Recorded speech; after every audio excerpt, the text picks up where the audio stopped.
1 Samuel chapter 28. We have been preaching through the book of 1 Samuel for quite some time now. And the title of our message today is When Chaos is King. So I want to talk about chaos, and then I want to show how we can live in the midst of chaos. So let's look at the chaos that's going on in the life of Saul. Let's look at verse 1 and 2. And I want us to see this in verses 1 and 2. The nation is on the verge of civil war. Now it came about in those days that the Philistines gathered their armies, camped for war, to fight against Israel. And Achish said to David, "Know assuredly that you will go out with me in the camp, you and your men." You see, for a long time, Saul had been concentrating on the minor things and neglecting the big things. We have noticed that Saul has spent most of his time chasing David. Is David Saul's enemy? He is the best soldier that he's had, and he has been very loyal. So he's majoring on something that is minor, but at the same time he is neglecting those things that are very important. What was the number one responsibility of the king? To protect the people from outside enemies and inside enemies. So as he's spending his time chasing David, the Philistines are continually building their army. And now the nation is on the verge of civil war. David is getting ready to go to war against his own people. Unheard of. He has been very loyal, but now he is willing to go to war against his king and to kill his own people. So chaos is king. Let's continue on. Let's look at verse 3.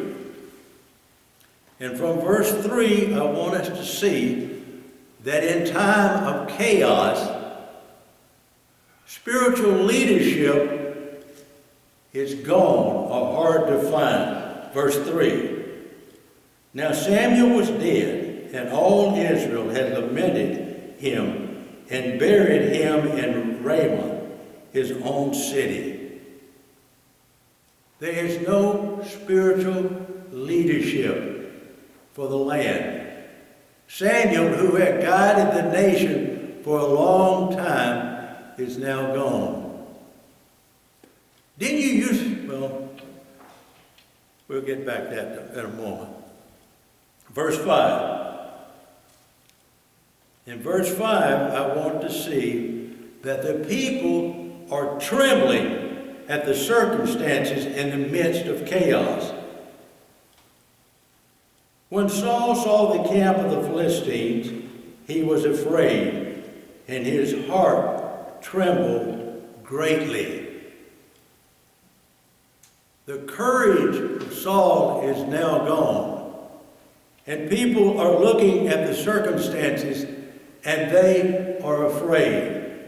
Now, when I get through going through this list, we're going to come back and we're going to look at our own country in the midst of chaos. So let's continue through our list here. Verse 6.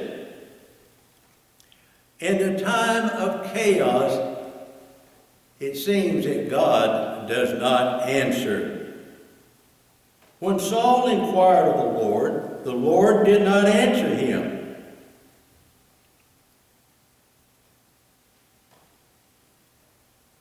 There was a chaos in the time of King Ahab and Queen Jezebel.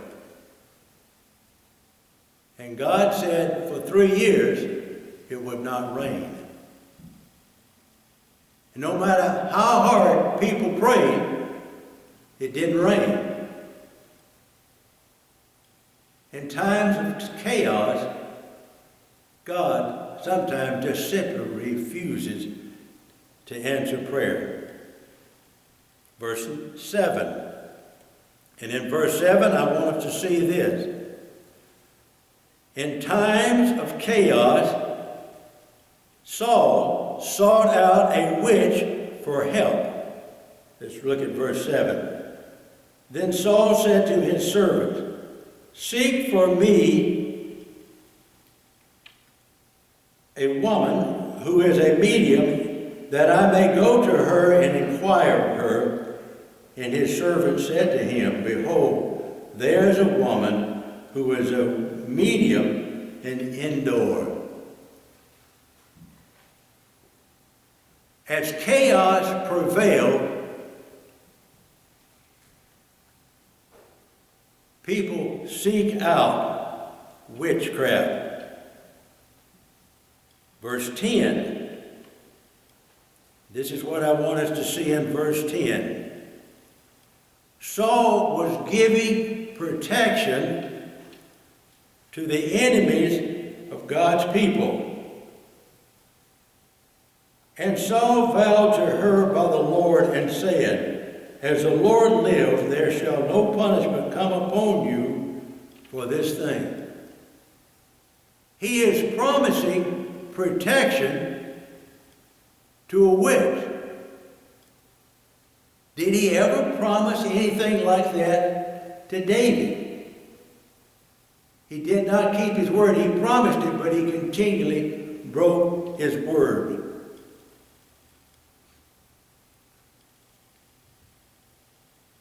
In verse 11, when the woman said, "Whom shall I bring up for you?" And he said, "Bring up Samuel for me." God had told Saul that he'd give up on him. But Saul was determined that he was going to get somebody to tell him what he wanted to hear. Not that he wanted to hear what God was saying, but what he was saying. Let me read this verse from 2 Timothy chapter 4, verse 3. It says this, "For the time will come when they will not endure sound doctrine, but wanting to have their ears tickled, they will accumulate for themselves teachers according to their own desires, and will turn away their ear from the truth." Let's look at verse 16. And in verse 16, I want to point this out. In time of a chaos, if God can't help you, no one can help you. Let's read verse 16. Samuel said, "Why then do you ask me, since the Lord has departed from you and has become your enemy?" Now let's look at verse 19. And this completes my list. And in verse 19 we see that Saul had gone too far. There was no turning back. It was too late to get help. Verse 19. "Moreover, the Lord also will give over Israel along with you into the hands of the Philistines. Therefore tomorrow you and your sons will be with me. Indeed, the Lord will give over the army of Israel into the hands of the Philistines." God says there's no hope, there's no help for you. There's no hope. Now, I want to point out a couple of things here. It said that Samuel was brought up. Well, where was Samuel? Samuel was in paradise. So where is paradise? It is in the earth. He was brought up from the earth People have heard say from time to time, Saul was not a Christian. Samuel said, tomorrow you're going to be with me. After this conversation, Samuel goes back to paradise. And he said, tomorrow you're going to be with me. I'm in paradise and you're coming to paradise. Saul was a Christian. He was not a committed Christian. He was a backslidden Christian. But Saul was a Christian and he was going to go to paradise. Now we have preached extensively on this in times past, but I bring it out. All right, now let's take this same list and let's compare it today. First of all, our nation is majoring on the minor. That's what Saul was doing. And when a nation majors on the minor, you're going to have chaos. Now let me ask you this. I know what you're going to say. Is global warming a major problem for our nation? Or is that a minor thing? Is bringing illegals into this country, is that majoring on something that is dangerous?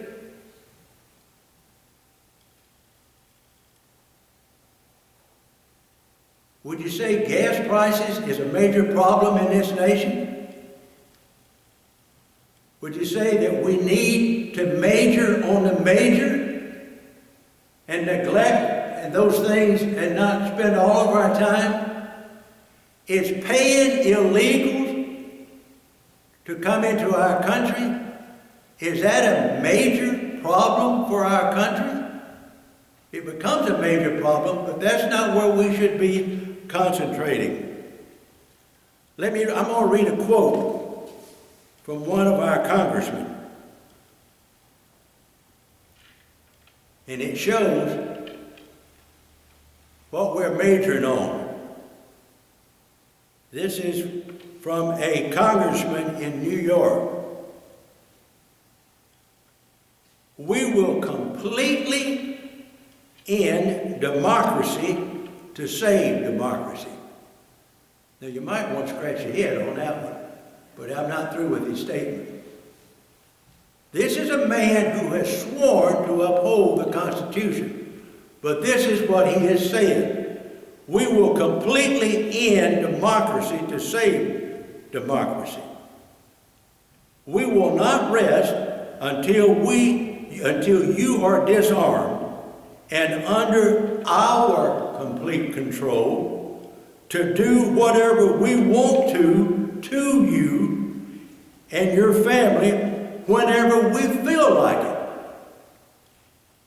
We will not rest until we have taken weapons of war out of our communities.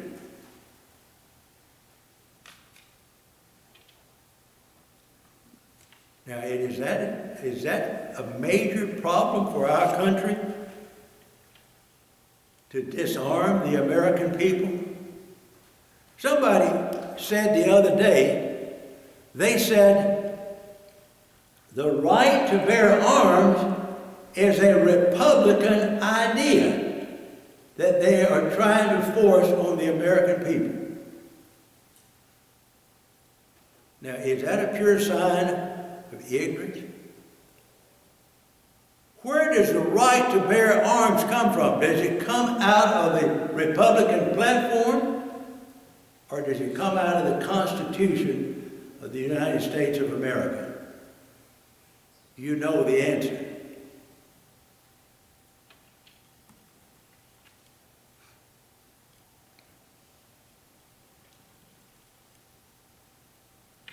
While we are majoring on the minor, murder in our cities is skyrocketing. Theft is skyrocketing. Don't you think these are some of the things that we should be majoring on? But these things are neglected. What about killing in schools? Isn't that something major we should deal with? Taking the weapons away from the people creates a bigger problem.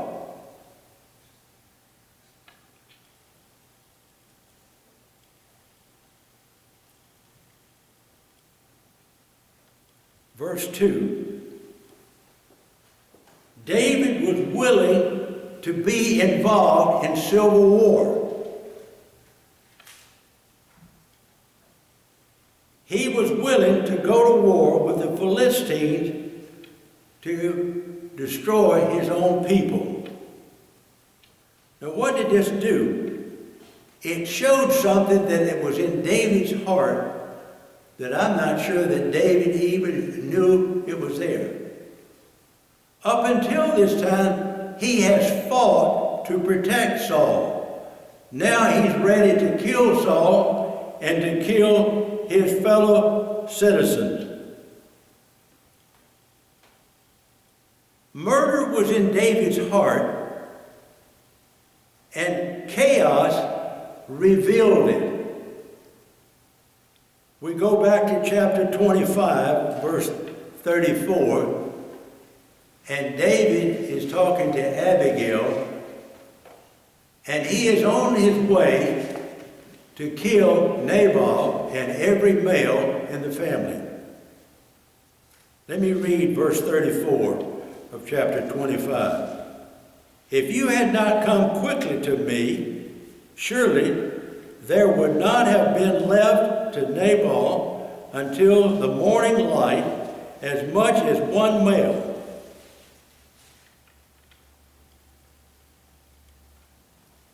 One of the things that happens in a time of chaos, it reveals what is really in our heart. And I'll talk about this more in a moment. What are the advantages of chaos?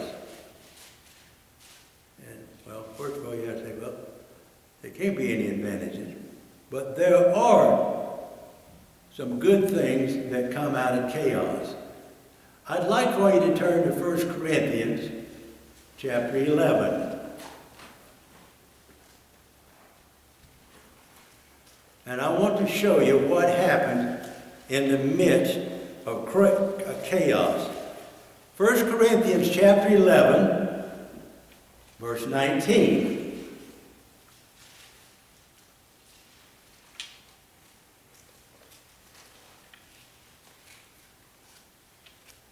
For there must also be factions among you, in order that those who are approved may become evident among you. Paul says that when there is factions or chaos, it will reveal what side people are on. A lot of times people are sleepers. You don't know what side they're on, but in time of a chaos, it seems that people come out and reveal who they are. It showed that Saul was a very weak leader in all of this. Now, if you'll turn to 1 Chronicles chapter 12, verse 6. At this very same time, people are coming to Ziklag to join up with David's army. And he is welcoming them, except there's one little exception. 1 Chronicles 12:16. Up until this, he lists good guys that are coming. Now we read verse 16. David had to know what side he was on, so it says, some of the sons of Benjamin and Judah came to the stronghold of David, and David went out to meet them and answered and said to them, if you come peacefully to me to help me, my heart shall be united with you. But if it is to betray me to my adversaries, may the God of our fathers look on it and decide. You see, these people were from the same tribe that Saul was from. And so they're coming, they say, David, we want to be with you. And David is not quite sure. Are you coming as spies? Are you coming to be loyal? I've got to know. Now, in time of a chaos, people will identify what side they're on. In Exodus chapter 32, I think we'll go there and read that for a moment. Exodus 32, we're going to read verse 25 and 26. Moses and Joshua had gone up on the mountain to receive the Ten Commandments. While they were up there, they built a golden calf, and things had gotten completely out of hand. And so when Moses comes down into the camp and he sees all the ungodliness taking place, let's read verse 25 and 26. Now when Moses saw that the people were out of control, for Aaron had let them get out of control to be a derision among their enemies, then Moses stood in the gate of the camp and said, whoever is for the Lord, come to me. And all the sons of Levi gathered together to him.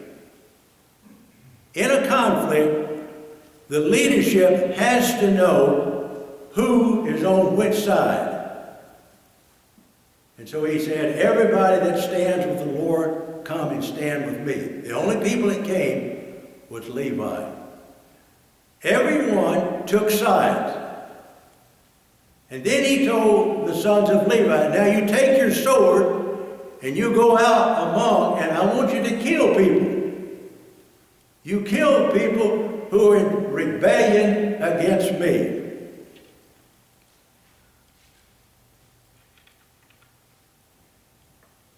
Now I want to talk a moment or two about chaos in the churches. And I think we can say there's plenty of chaos in the American church. If the goal of a church is to have more money and more people, that is the recipe for chaos. That is not the goal of the church according to Scripture. Now, we all know that church attendance is on decline in America. In fact, I think I could honestly say, if we counted all the children and all the young people that are in church today in Steuben County, I do not think it would reach 400.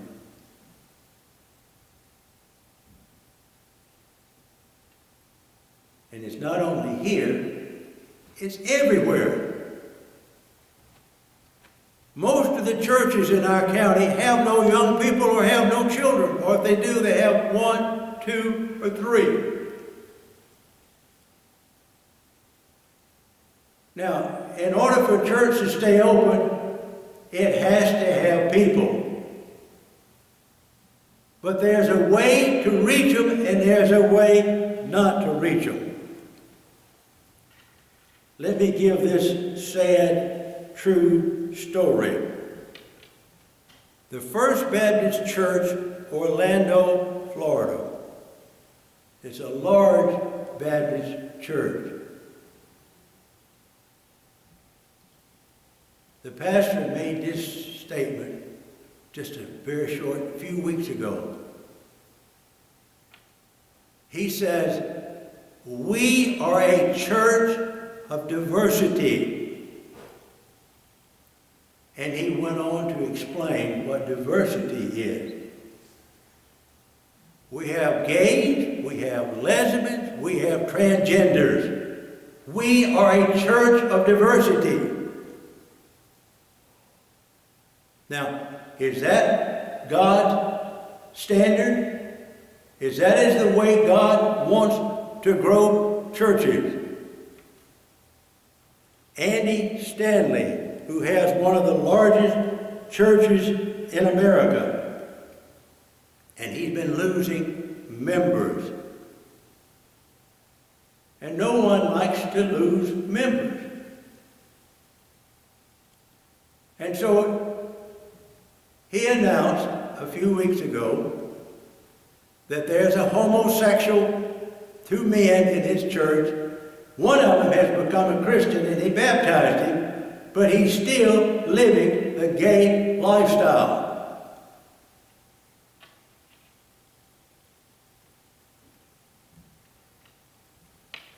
When a church is not growing, the temptation is we've got to do something.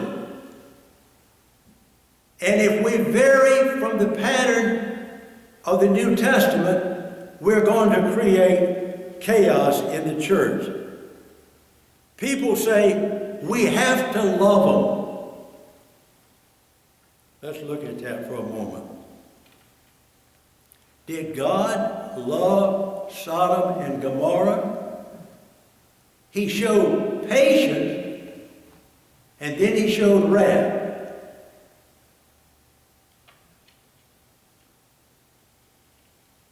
Here's a verse that needs to be anchored into our souls. It's Romans 9:18. So then, he who has mercy, he has mercy on whom he desires, and he hardens whom he desires. Now that's God speaking. We are wasting our love and our mercy on someone if God has not chosen to show mercy to them. The Bible says that no one comes to Jesus unless the Father draws them.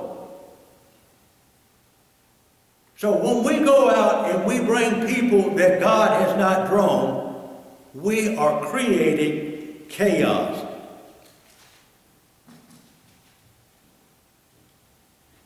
There was a man in the Corinthian church, and he was an immoral man. Here's what Paul said to do. He didn't say love him. I'm going to read from chapter 5, verse 13. Remove the wicked man from among yourselves.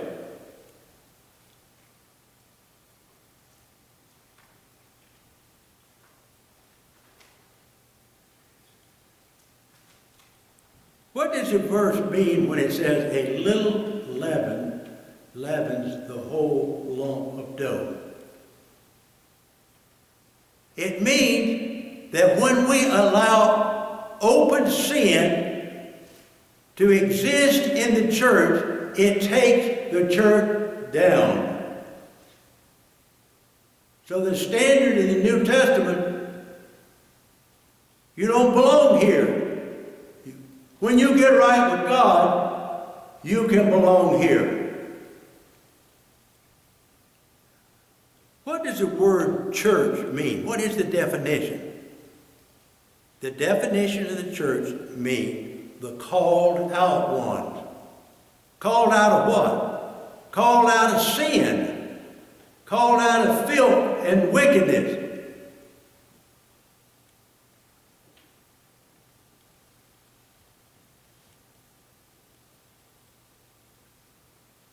those who are defending the immoral in the church are exposing what side they're on.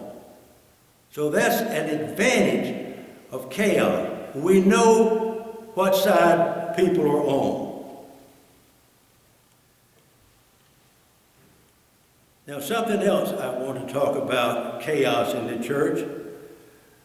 I want to talk about what needs to be preached in the time of chaos. Let's go to Matthew chapter 24.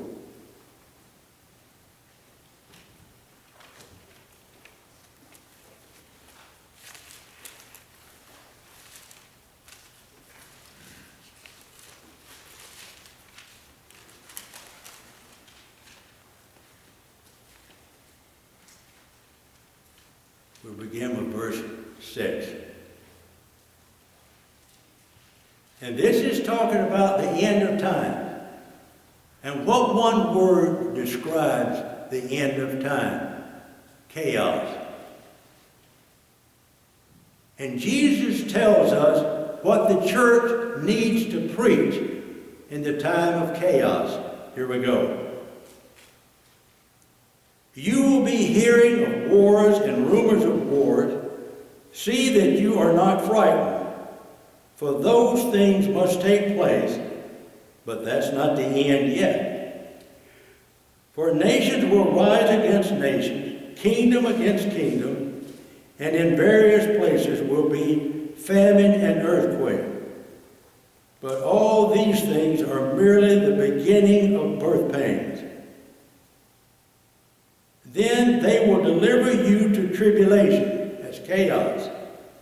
They will kill you. You will be hated by all nations on account of my name. And at that time, many will fall away and will deliver up one another and hate one another.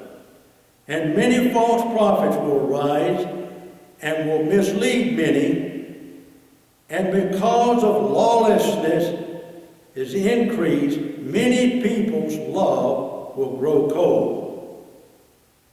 But the one who endures to the end, he shall be saved.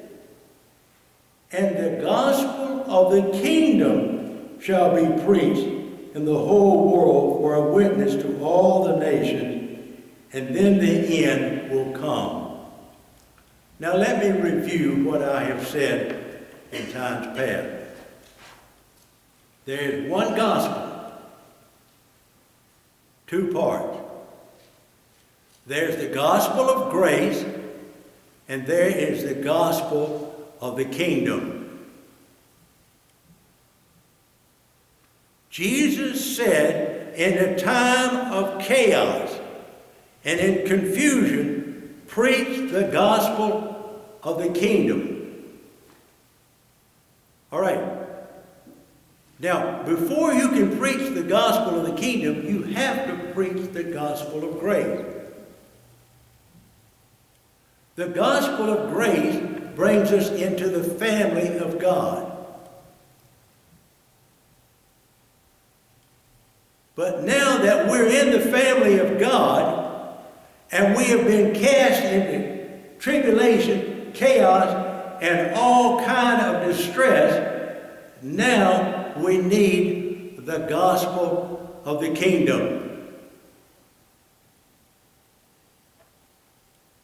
The gospel of grace does not prepare us for the kingdom, but the gospel of the kingdom prepares us for the kingdom.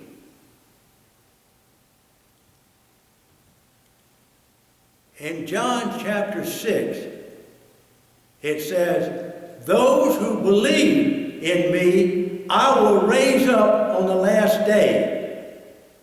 That's resurrection. But there is another resurrection before that. And it's many places in the Bible. The Bible talks about a better resurrection. Well, the better one is one before the last day. The last day resurrection is at the great white throne judgment. The gospel of the kingdom prepares us for a resurrection that takes place before that. And in Revelation chapter 20, it talks about the first resurrection. And then it talks about the last day resurrection.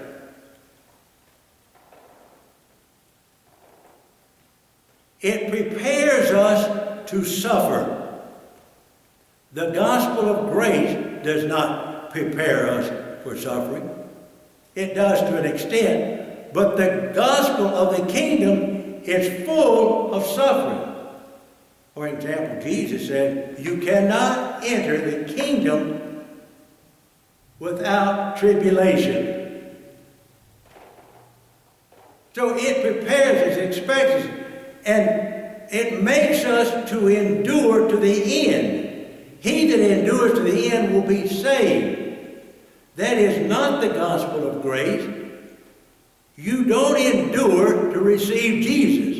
It is a gift. It is a moment's decision. But to endure to the end is another salvation. That is the salvation of the kingdom. Let me illustrate it this way.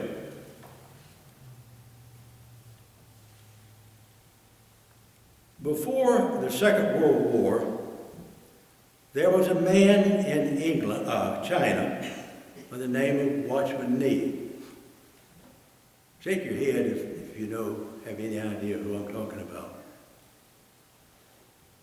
Watchman Nee has been considered one of the great giants of the Christian faith, particularly in the last century.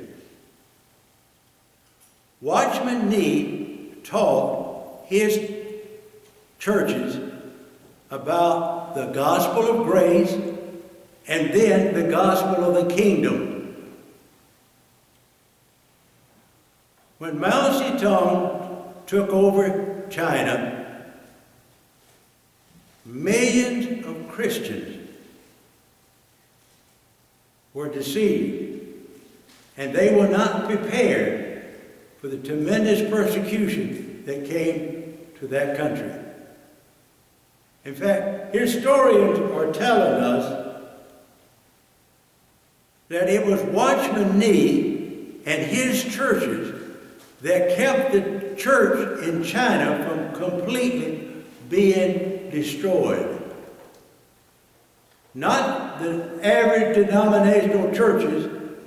They did not have the influence, but those churches did. So we're living in very distressed times, and Jesus says in distressed times, preach the gospel of the kingdom. Now let me go a little further in chaos in the churches. Probably the biggest chaos in the churches throughout the centuries has been Calvinism and Arminianism. And they have fought like cats and dogs, and they continue to fight like cats and dogs. The problem is easily solved if the Calvinists say, once saved, always saved. Eternal security. That is true. The Arminians say you can lose your salvation. That is true. The Calvinists are talking about the gospel of grace. The Arminians are emphasizing the verses that teach the gospel of the kingdom. For example, he who endures to the end will be saved. That is not a gospel of grace, that is a gospel of the kingdom. So they fight because they do not understand that there's one gospel with two parts. So the problem can be easily resolved when people come together and see there's a gospel for the sinner and then there is a gospel for the Christian. And it brings the Arminian and the Calvinist together if they're willing to budge from their situation. I want to talk about another chaos in the American church. How did this matter of the gays and the lesbians and the transgenders, how did it come to the place that they are getting a foothold into the American church and in the American society? Let's go back to the 50s. Shake your head if you remember this television program. Father Knows Best. Now, in that program, I saw several hands. Those over a certain age remember that. In that program, back in the 50s, it always portrayed as the father making wise and good decisions and leading the family. And you had a good, warm feeling when the program was over. Now let's move ahead. I think it was the 80s, it might have been the 90s. Shake your head if you remember this television program, All in the Family. Archie Bunker and Meathead. Now, in that program, did Father know best? Who were the dumb ones on the program? It was the father. It was the son-in-law. It was tearing down. It was tearing down the Christian values of this country. Now, let me take one other TV program. This was in the 80s, maybe in the 90s. How many of you remember Phil Donahue? Shake your head. Everybody was at work. So the only people, this came on in the mornings. So the only people who watched Phil Donahue were the retired people. And I used to watch it a lot. Now remember, I didn't have television, but I watched Phil Donahue a lot. Well, how did you do that? Well, I was a painter. And I painted a lot of living rooms with television on. It wasn't my choice, it was on. If you remember Phil Donahue, it was one program after the next, after the next, after the next. It was attacking the high standards of Christianity. And it always brought somebody up with a sub-Christian standard. You remember that? Maybe you was not sensitive to what was going on. But I was very sensitive. It's called programming, TV program. It had been designed to program. And I think we'd have to say they've done a pretty good job of programming. Now, following Meathead and that and Phil, what was the next step? It is what has brought us to the point that we are now. It has so conditioned the churches that the churches no longer stand up with a sword in their hand like Moses told the people, said, who's on the Lord's side, draw your sword. We've gone past that stage, and now we have compassion and sympathy for the ones that God has not shown compassion to. All right, let's ask the question. Those churches who have brought these people into the churches, what has it done for them? We know the clear statistics. Every denomination that has gone that route has lost membership and lost churches. Every single one of them. Every church that has brought this lifestyle into the church has lost the most important thing of all. They have lost the presence of God. When you go to church, the number one thing that you're after, I want to make contact with God. Right? You search until you find a church that you can say, you know, God is in that church. God leaves the churches that fill the church up with these type of people.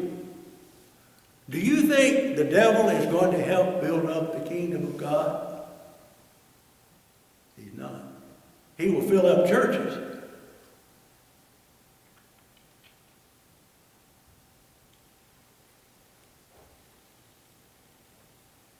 Well, as I've had to say many times, I'm not through, but the time is up. So, this is as far as we go.